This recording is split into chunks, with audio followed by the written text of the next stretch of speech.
दर्शकों को नमस्कार, आपका स्वागत है। आज मैं इस वीडियो के द्वारा आपको बताऊंगा कि श्री राकेश वर्मा जी द्वारा अपने पारिवारिक मातृपक्ष की स्थिति से परेशानियां और आर्थिक स्थिति के बारे में जानना चाहा है तथा उनके द्वारा जो समय दिया कुंडली दी गई है वह इस चार्ट में आपको दिखाई दे रही है।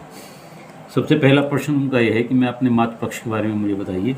इस कुंडली से चौथे भाव से माता को देखते हैं जिसमें मंगल है और मंगल का संबंध 12वें भाव से है।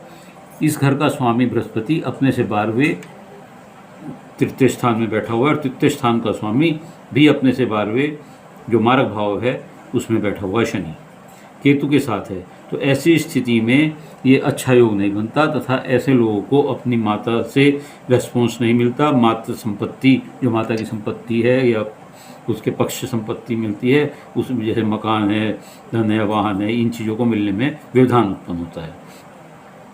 इसके अलावा जो ये तीसरा पक्ष है जिसमें बृहस्पति है, क्योंकि ये भी अपने स्थान से लग्नेश और चतुर्थे तीसरे स्थान में बैठा हुआ है, तो ऐसे लोगों का भी अपने बहनों से, बड़ी छोटी छोटी बहनों से संबंध अच्छे नहीं होते।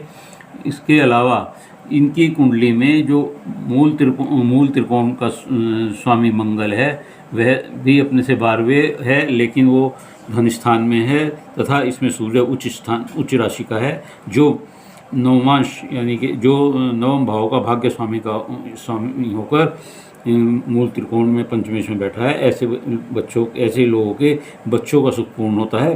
पिता का, क्योंकि नवम भाव हमारा भाग्य का भाव है और प्रारब्ध का भी भाव है, तो ऐसे लोगों को जो संपत्ति मिलती है वो पैतृक संपत्ति, पिता पक्ष की ओर से संपत्ति मिलती है। पिता का सहयोग भी उन्हें मिलता है और ऐसे लोगों की संतान बहुत अच्छी होती है, कुशाग्र बुद्धि की होती है। तो आपके बारे में जो है मातृपक्ष के बारे में जो आपको बताया है, तो मातृपक्ष की तरफ से आपको कोई विशेष लाभ मिलने वाला नहीं है और पितृपक्ष से आपका, पिता के पक्ष से आपको लाभ है। राहु चौथे बैठकर आपको गुप्त प्राप्तियां कराता है तथा कुछ वसीयत जैसी चीज़ों से या गुप्त तरीके से संपत्ति प्राप्त करने की चेष्टा बताई जाती है। इसके अलावा बृहस्पति तीसरे बैठकर आपके पंचम भाव को और सप्तम भाव को और नवम भाव को देखता है। बृहस्पति मुकदमेबाजी का कारक होता है, तो ऐसा लगता है कि आपका अपनी बहनों से मुकदमेबाजी हो सकती है तथा संपत्ति की बाबत, क्योंकि उसका संबंध इस घर से है, आपके चौथे घर से है, तो ऐसी स्थिति और आपके लगन से, तो ऐसा स्थिति में आपका विवाद अपनी बहनों से संपत्ति को लेकर हो सकता है।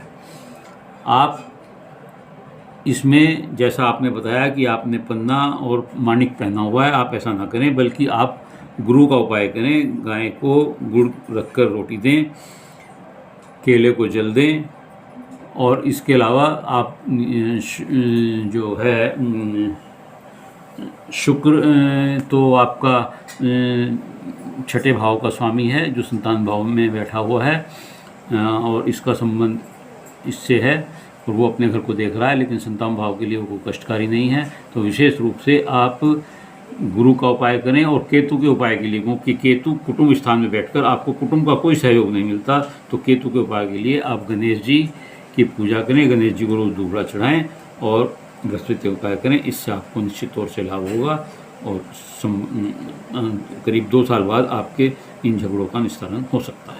धन्यवाद। ऐसा है आपको मेरा ये वीडियो पसंद आया होगा। यदि अच्छा लगा हो तो शेयर करिएगा और मेरे चैनल को सब्सक्राइब करिएगा। धन्यवाद।